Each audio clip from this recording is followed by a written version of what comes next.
Hello, you're watching another episode of In the Line of Wire. I met two young people who are so funny. You'll see from the moment that they introduce themselves to the fact that they're doing some really crazy things. And what I was most excited about is that one of them, the CEO of a company called TinTash, actually worked at Apple Computers for 5 years. Wow, I was really blown away. And the CTO, no, actually he's the CMO, Manan Amin, didn't want to do a serious interview, so he thought he was being funny. I'll leave you to judge whether he was or he wasn't. TinTash is a company based in Lahore, and they are in the space where they're developing applications for the iPhone. Let's go and see what they had to say. Hello everyone, I've actually snatched the camera from Jahan. Here is the agenda for today. Manan, Murad, past to present. TinTash, how? What? The gaming industry, hiring for startups. And now over to Jahan. Thank you. I'm glad to have my camera back. Okay, now, can you please introduce yourself so they know which one is the crazy one and which one? He's Murad, he's the sensible one, I'm the crazy one, Manan. Okay. Tell us a little. Sure. I'm the CEO of a mobile gaming company, TinTash, and Manan is the CMO of the same company. Okay. So my story, I guess, basically started when I went to the US for my undergraduate study. And I decided to pursue computer science when I was there, and since then I've been in the IT world. I finished my undergrad and my master's, then worked in Silicon Valley for a bunch of years. So I worked at Apple. Yeah, and, wow. This was during the transitional period. Basically, Steve Jobs had returned, the first iPod was out, the iMacs were out, the first versions were out. And the company was basically just coming back into its sort of glory days again. And so it was a lot of fun, it was very exciting. Which team were you working with? Did you join when the glory days were coming back, or did you leave when the glory days? No, I think I joined when the glory days were coming back. I left when they were taking off really well. What was happening when you left? Hey, I'm supposed to be conducting this interview. Sorry. Okay, so what was happening when you left? When I left, the company was actually working on the iPhone. So I guess I did leave a little bit too prematurely. Right.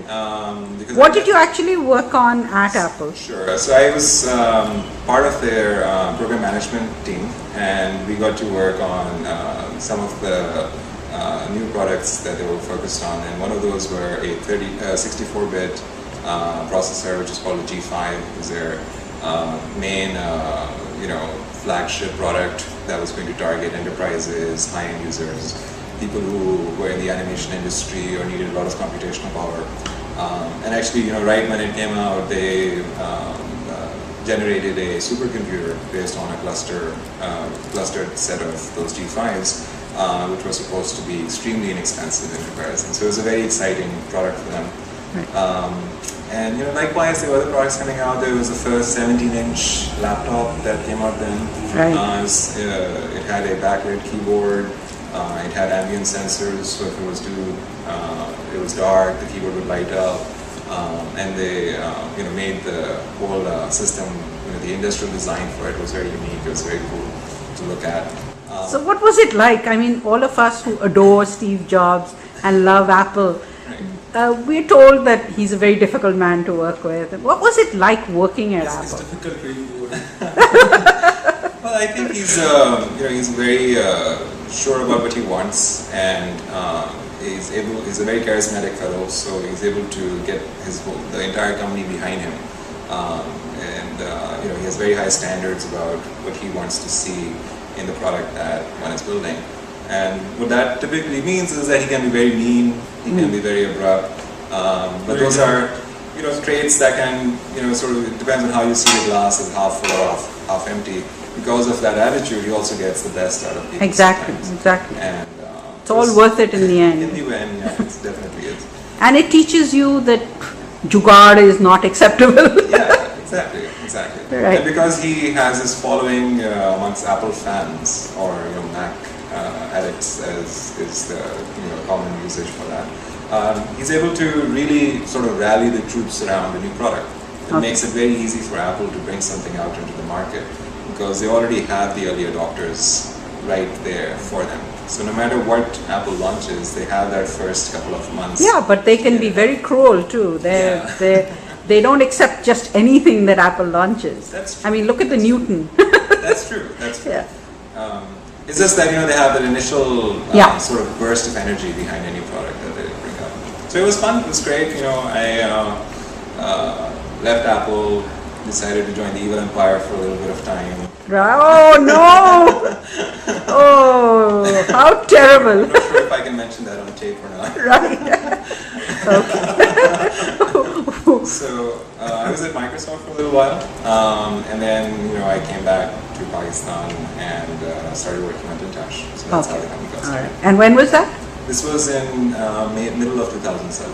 Okay. And you, Manan, Your story so far. My story so far. It's basically LUMS, LUMS Stanford, and Stanford back home.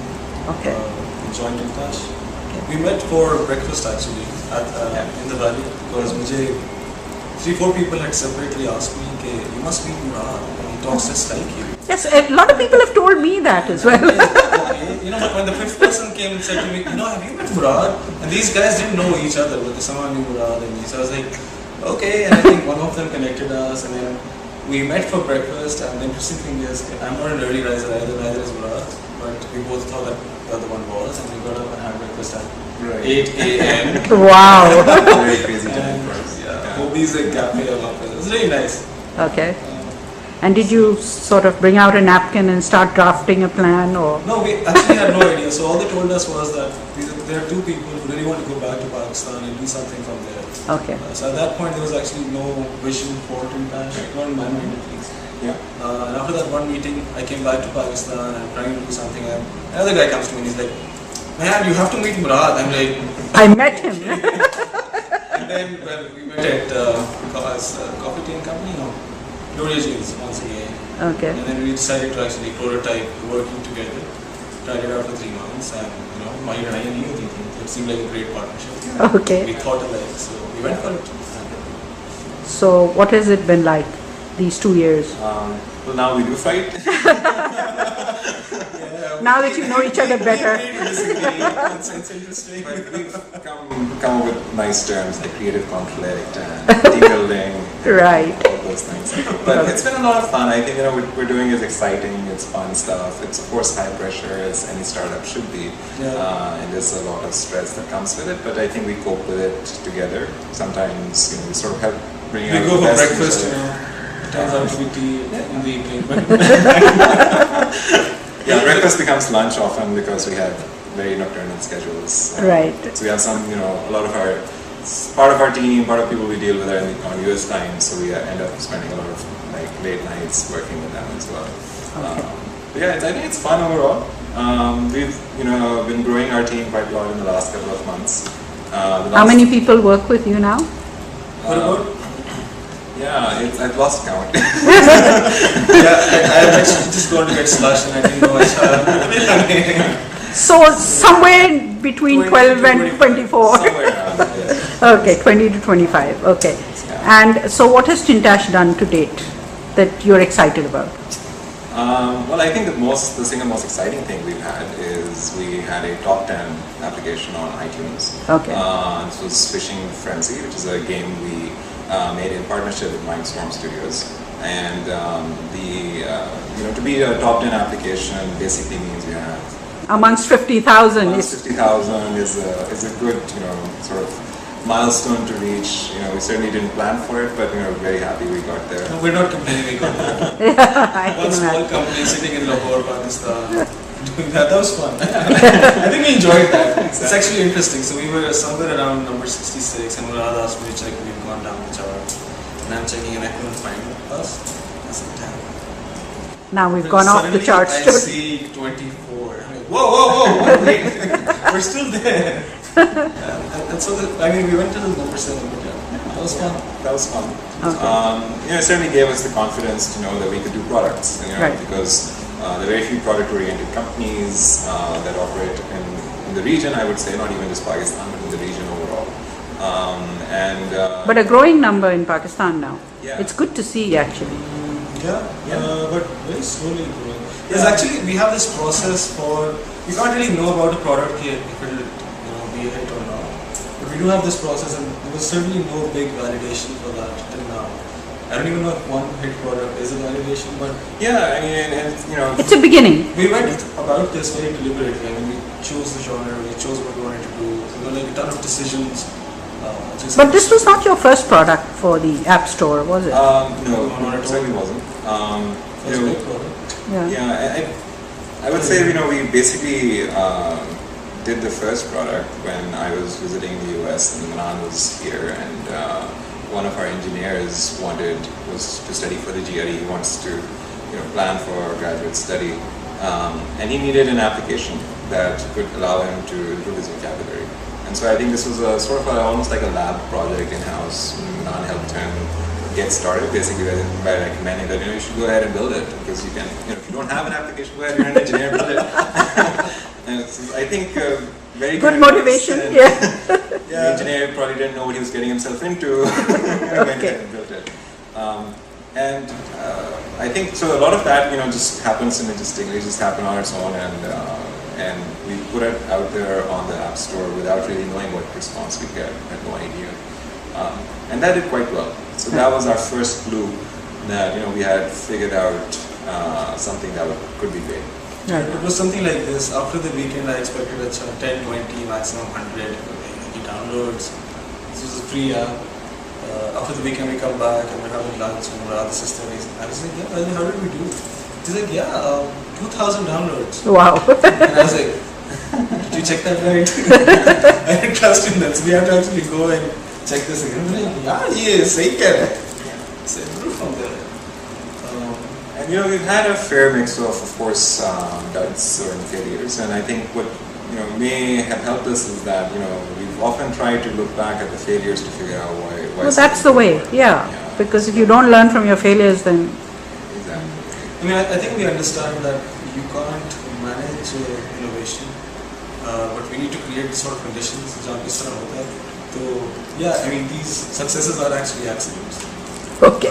So if you were actually to ask a founder, ठीक है जी इसके पीछे क्या आपने due to deliberation की थी, तो वही चीज़ है जो failures के पीछे, वही चीज़ है जो successes के पीछे.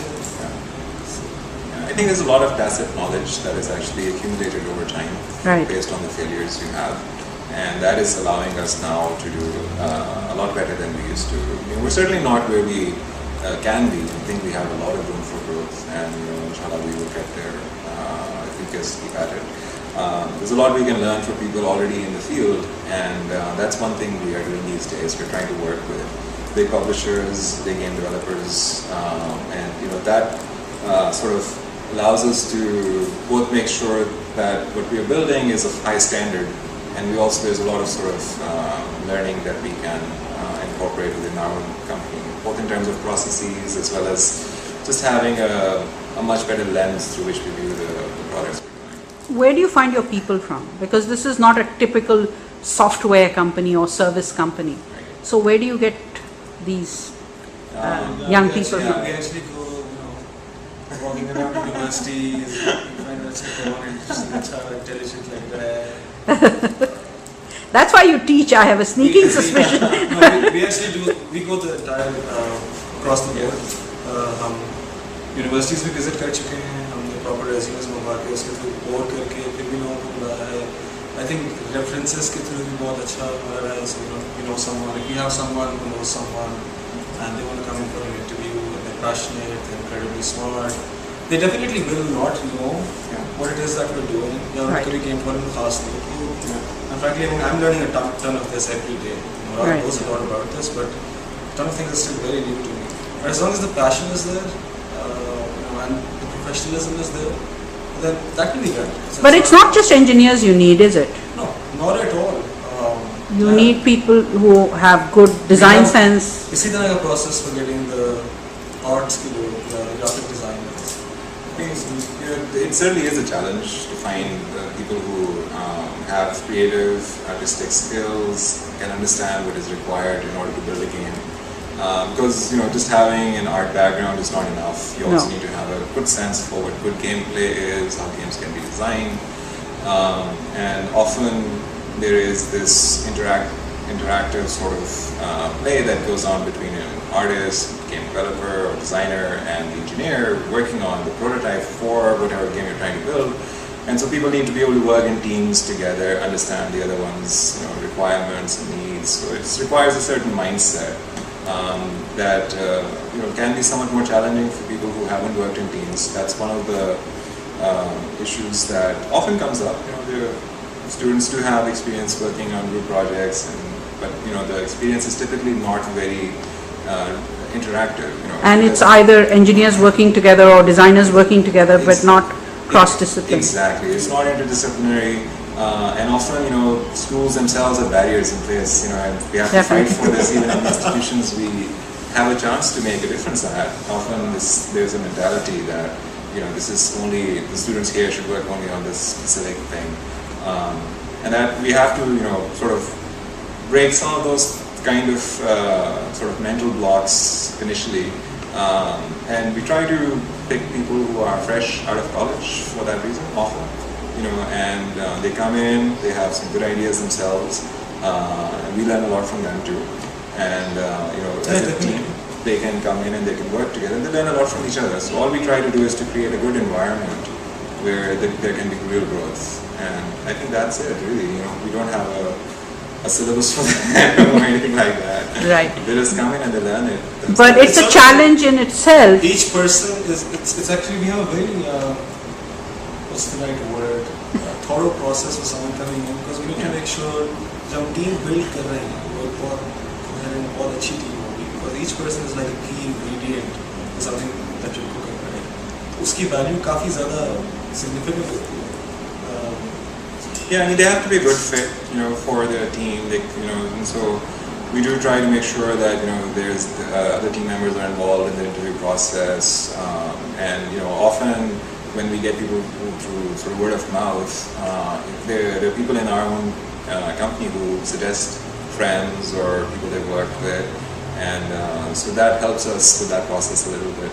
But certainly, one of the biggest challenges we have is we have fairly good engineering schools in Lahore.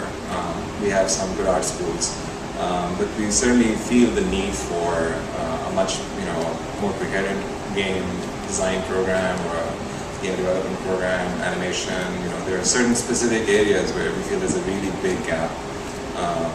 And on engineering also, there's a big gap in basically being able to think about products and how you build them, how you engineer them. So on usability, on CI, on just general design, how do you think about a problem, break it down, and it's simple enough so that you can actually build something out of it. Because most of the time people have a problem getting started. Right. That's the issue we have. Yeah, Someone new joins in, they have no idea. Don't get surprised if very soon you actually have an eminent school for games and animations coming about. I hope so. I've been pushing for it for years. Do you think that the government can do anything in this area? I mean, come on, education is the government's responsibility, right? But And if this is an government inherently इतनी ज़्यादा bureaucratic होती है कि the way they are set up, they really will not be able to do something. इसके लिए you won't get people with PhDs in game development. It will be people a bunch of people who are in this industry have just picked it up themselves. Right. So if you have that requirement, जैसे ये school खोलने में उसमें PhD वाला बंदा आएगा वो आके पढ़ाएगा, तो ये तो नहीं होगा. You need people who know that stuff, and even the stuff they know is actually changing over 6 months. Of course, of course. So you have to accept that. So there has to be people who know their stuff, most importantly, and then people who are actually able to teach that stuff. Right. Because you might know it, but you might not be able to teach it. They could actually do the stuff around the site. I mean, they could manage again for the sort of institution to come about. I'm sure there are some taxes वगैरह, policies वगैरह, conferences पे हमें भेजते हैं, we'd be very happy. Those are important. Right? I mean, yeah. हम लोग we can only think about so much. We can only train so fast. We can only face so many challenges. But we do actually give very serious thought to at some point starting a school around gaming and animation, because I think there's a huge scope for this. That's right. It's a big market out there. It's bigger than Hollywood, of course, just for the record, right? Right. iPhone के ऊपर they hit 1 million apps downloaded mark faster than they did the 1 million songs downloaded mark. So that says something. Right. Yeah. That's my take on it. We might disagree. So go ahead. No, he's trying to be nice to you. He's always nice to me. Yes, I do. Well, for government, there's certainly the need for financing, funding a lot of these initiatives. So government can play a role in that by establishing a fund. Similar to how the R&D fund works for ICT. There could be certainly some funds for getting these type of programs started. An endowment fund could help the university set up a program like this. I think a lot of the real growth will come about from industry and university collaborations, academic. And so I think that's really where it has to start. There's a very small industry around it, so that is, I think, one of the major problems. There's a chicken versus the egg issue. So I think we need to grow things probably a step at a time. A good step would be just recognizing that there's a big industry, there's a big opportunity here. This is something we've suggested to several good established universities that for starters, one has to at least study the space. And we have to see what steps need to be taken. And so just support for that initiative, just to actually see if there is, how many people would need to be trained, what would be the process, at what level we should do this, and how would we supply the labor pool to local and foreign, buyers, whoever they are. That has to be figured out to some extent. Fair. So I think we are getting a good sense of a lot of that, so we can certainly help. I think industry can offer a lot of advice on this. Right. We can probably get started, after we've had a little more growth ourselves, and take a little bit more concrete steps around that. Right. Now, it must be a challenge trying to attract people to come and work for a startup. Not the kids themselves, possibly, but I was just telling Jihan how it's not a challenge to attract the kids themselves, because they will be excited about working in a game development. Grown up playing games. Right. So they're very interested. In fact, I have a friend who joined LUMS with me. His opinion about, his thoughts about computer science were that, okay, you're going to create a game. He was very excited about that. Till he learned कि ऐसा कुछ नहीं होता. यहाँ पे नहीं कुछ होता.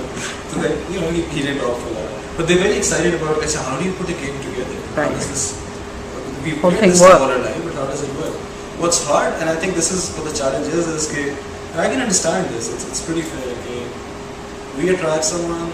The guy says, or the girl says, yes, I'm going to work for a great company, and we're even able to sell the vision. Let's say the startup, and yes, we're not PhD, we're not the great multinational company, but there's a risk, and equally there will be a reward. You will have a product soon, and we are all sold. But the child goes home, mom and dad ask, so brilliant education, sab kuch ho gaya, what are you going to do next? I'm going to go join a games startup. Joining a startup is bad enough. A game startup. Yeah, it's joining a startup it's not really the norm here. Right? Yeah. The be tech startup, and I think the economy is in the crunch. The security issues are there. I think that's been my biggest challenge. Yeah. Being able to sell the job to the entire family. Actually, this actually might be a good choice, or maybe you can just try it out for 6 months, and when you kuch banta hai, then you can go join the. So how do you deal with it? Do you call the parents and talk to them, or what is it? Put this on tape. We invite You them. threaten them? You invite them out? No, so I think it's only fair. Sorry, I don't want to go ahead. It's only fair that the child alone is not the decision maker. If the mother and father are decision makers, so we sell the deal with them. देखें ये हमारे credentials हैं, ये हम करके आए हैं अब तक, ये हमने भी किया है और ये हम करना चाह रहे हैं. ठीक है, तो हाँ risk तो है इसमें, but this is what we want to try out and we're very passionate about this. I think this is going to be great for the entire country. तो इजाज़त दे दें आप, खुशी वो दे देते हैं. Don't they ask you what the career path is going to be and stuff like that, which is what realistically what worries. We really want each person joining us. This is why we thorough hiring process. Each person joining us to definitely have a very good growth path. We want to be a lean but very strong, technically strong team. तो हमारी तरफ से तो limitations नहीं है. Each person joining us will definitely add a value. The entire pie should grow. अभी के लिए शायद they're very idealistic or I'm very idealistic. But if that happens, तो generally उसको obviously career path उसका जो भी आ रहा है. No, but do you have to explain this to the parent? Because a parent will be saying, okay, he or she is joining a game development company, a startup. Where should I expect my child to be, say, a year down the road or 2 years down the road? Or I give them examples from abroad. I tell them कि देखें ये है, this is what people, game designers are, for example, doing. This is what engineers are doing. This is what artists are doing. Right. This is the sort of stuff that your child is very passionate about. Allow her or him a chance. Give this a shot. And does it normally work? I think it has worked so far with everyone. There are some, I think, other problems which sort of come into play here as well, and some of those are industry specific. I think. Okay. For example, if you are a fresh graduate and you're joining the IT industry as an engineer, your starting salary is appreciably less than what you would get if you were joining a different sector, right. like say banking, for example. Now there might be fewer jobs, there might be a glass ceiling in that sector, there might be not as much interest, the work may not be as interesting. There are lots of other factors, but certainly it is very attractive when you haven't earned any money before in your life and you're looking for your first job. It is certainly very attractive to go to the high paying job first. And parents also, have that in mind, I'm sure. And also joining a bank is is a lifetime career. Yeah. That perception is very much there. This is a very proper company to join. Yeah. So that's something that I think companies in the sector generally have to compete with. So we have to compete in that as well, which is just to convince people that there is a growth path here. It may take a little bit longer, but here you have, in our mind at least, a more meaningful growth path. You can actually go all the way to the top. You can do your own thing once you have the skills and knowledge. Right. You can go abroad, you can do the same thing over there. There are a lot of doors that open up. If you're a banker here, I don't want to put down banking, but it's not the same. It's boring though. It's not the same. If you have some experience here and you go abroad, it's not the same. It's a different sector, and there's a different growth path in that. So that's one big challenge, usually. And I think the second one is that we cannot make any bold claims as to where we ourselves will be. In all honesty, we have to be very clear about that with everyone we speak with. That as a startup, we have our situation changes. That's true for any startup in the world. But with the risks come the rewards. Right. So unless you take the risks, you can't get the rewards. And at this stage in anyone's life, when they're a fresh grad or a young person, this is the only stage in their life when they can take big risks. Exactly. Once they get older, they really can't. So this is the best time for them to do it. So that's the those are the kind of things we have to discuss. But usually, I think we come on the winning side. So it's been good so far. Now, what can we do? This is a flourishing field, and we have very few companies, as we discussed, in this space. What can we do to bring more companies into it? Is it again a chicken and egg situation? Is it not enough people starting companies in this space? Is it not enough human resource being available for startups in the game area? What is it that is keeping us from getting into what is, after all, a lucrative business? I think a lot of the things you mentioned, they certainly are important. Lack of human capital that is trained and can come in and deliver right away. Probably startup funds, it takes some initial cost to actually just get up and running. I think often you can get some seed investment from friends, families to get going. Having a mentality that we're not going to do the run-of-the-mill stuff, which is that we'll be a service industry, oriented company, we'll do projects for other companies and have sort of a mentality where we can make some yield on top of every employee who works on a project. Getting out of that sort of very risk-free environment into a more open risk environment such as a product business. That is one, I think, key issue, that we need more people who are bold and can take on risk. I think some of that comes in from just helping young people recognize that there are opportunities. The opportunities should be grasped and taken. But I think there's a responsibility that faculty and certainly people like us also have on making young people aware of this, that one should seize opportunities and look out for them. And probably I think funding is a big issue. I think for a lot of people, some people with a few resources can do what I mentioned. But there are a lot of very smart people who just aren't able to get started because they don't have funding for their work. We're not talking about that much money. So we're not really talking about millions of dollars, hundreds of thousands, or anything like that. We're talking about actually the same amount of money you would need for any small business in Pakistan. Okay, now supposing we have a company, they've developed a product, what next? I mean, how do they market it? That's a big issue as well. Isn't it? You should go ahead. You are CMO. CMO, yes. Speak up, If Mr. you develop CMO. a product and then you're thinking about marketing, something has really gone wrong. Okay. Before you even, while you're thinking about the product, the marketing should start. And marketing is, if you mean promotion of a product, that's different. Right. But marketing in the product and research karna, Right. so Knowing that a market exists actually out there. Yeah. So there's actually this Calvin and Hobbes comic strip, जिसमें Calvin is, how children sell lemonade, and so Calvin is selling kick in the butt, materials, and Hobbes next page में से पूछता है कि how's business?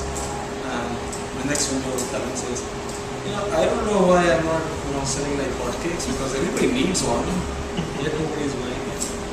This is actually, I teach entrepreneurship, and this is one story that I did. You need to know कि आप जो product जिसके बारे में सोच रहे हैं, अगर आप सोच रहे हैं कि लोगों को बहुत अच्छा लगेगा, वो सारे आके ले जाएंगे, क्या do they also think similarly about the product?